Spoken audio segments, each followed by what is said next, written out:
You know that feeling when you're searching for something bigger, like an ultimate truth, or maybe a true leader? Well, hundreds of years ago, a Persian poet wrote this amazing story about that exact feeling, but he used a cast of characters you'd probably never expect. So let's dive into this incredible epic, The Conference of the Birds. So, our story kicks off with this massive gathering. I mean, picture this.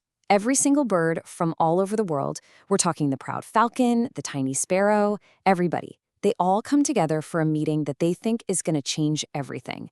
Why? Because they finally realize their world is just total chaos. And here's the thing, this is the core of their problem. They're a kingdom without a king, a nation just living in anarchy. And they decide, we desperately need a ruler to bring some order and purpose to our lives. The enthusiasm is like electric. But who could possibly rule them all? And that's when the Hoopoe steps forward. He's the wisest of them all. And he reveals this absolutely stunning truth. They do have a king. Get this, his name is the Simorgh, a magnificent, totally mythical bird who lives way out beyond the perilous mountain of Kaf. Now, the journey to find him, it's going to be long, it's going to be dangerous, but the reward, well, the reward is finding their one true king. But you know how it is. As soon as the reality of this quest sinks in, we're talking vast deserts, treacherous valleys, all that initial excitement, it starts to fade. And honestly, this is where the poem gets really interesting, because the birds start to sound a lot like, well, a lot like us. So what do I mean by that? Well, each bird basically becomes a symbol for a human failing, the things that hold us back. Take the nightingale, for example. He represents the obsessive lover. He's so consumed by his passion for his beloved rose that he just can't imagine leaving it. And then you've got the parrot, who's perfectly happy in his safe little cage. He represents our fear of the unknown. He's comfortable, he's admired, and the whole idea of a dangerous freedom? No way, that's just too scary. Oh, and the excuses just keep on coming. Then there's the duck. She's all about purity and comfort. Her entire identity is wrapped up in her clean, watery home. Why on earth she ever leave? She's perfectly content. She sees absolutely no reason to go looking for something more. And this just brilliantly shows our own attachment to our comfort zones, right? To our familiar identities.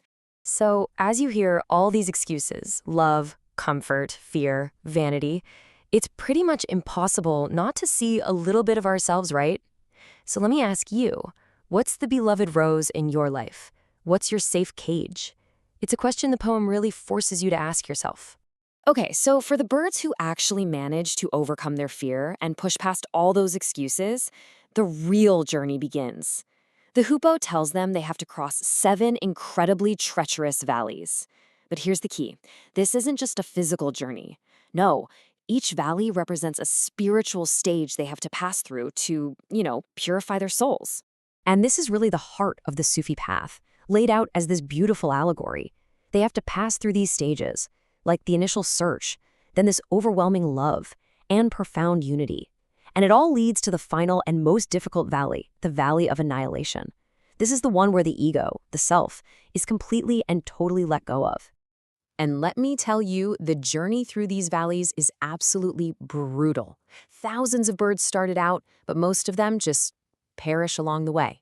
They get lost to their doubts, their fears, all their worldly attachments.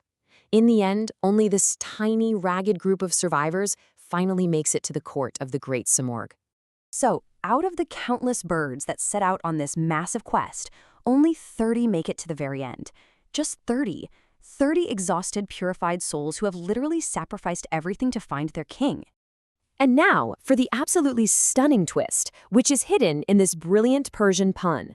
The name of the king they'd been searching for, Simorgh, can also be read as Simorgh. And you know what Simorgh means in Persian? It literally means 30 birds. So here's the incredible punchline. When those 30 birds finally look at the throne of their king, all they see is a reflection of themselves. The divine leader they traveled all that way to find, it wasn't some external being. It was the divine unity they had created together on the journey. They were the Simorgh all along. So, who was the mind behind this profound spiritual allegory? I mean, to really understand the path, you got to understand the poet, Farid Attar, a true master of his craft. Okay, so Farid Attar was a Persian poet and mystic. way back in the 12th century, and what's really cool is that his name, Attar, literally means perfume seller or pharmacist, and it's believed he actually practiced medicine while he was writing these incredible poems. He was a master of Sufism, that's the mystical tradition within Islam, and this poem, it's pretty much his masterpiece, his greatest exploration of its core ideas. And Attar's legacy is just immense. He influenced tons of leader poets, including one you've probably heard of, Rumi. His tomb, which is in modern-day Iran, is still a shrine today. It's just a testament to the incredible, enduring power of his spiritual vision. So the key takeaway here is that the Conference of the Birds is so much more than just a fable. It's basically a map for the spiritual journey. The birds represent our souls, their excuses are our attachments, and the whole quest at the end of the day is about shedding the ego to realize that the divine isn't out there somewhere. It's right here within us and in our connection to each other. Attar sums up this idea so beautifully. And when he talks about death here, let's be clear, he's not talking about a physical death. He's talking about the death of the ego, of pride, of that illusion that we're all separate. It's only by letting go of who we think we are that we can finally discover the vast, incredible ocean of who we truly are. And that leaves us with one final echoing question, doesn't it? If the Simorg, the true king, is within, then what are the valleys you have to cross? What are the excuses you have to overcome to find that king within yourself? What journey is waiting for you?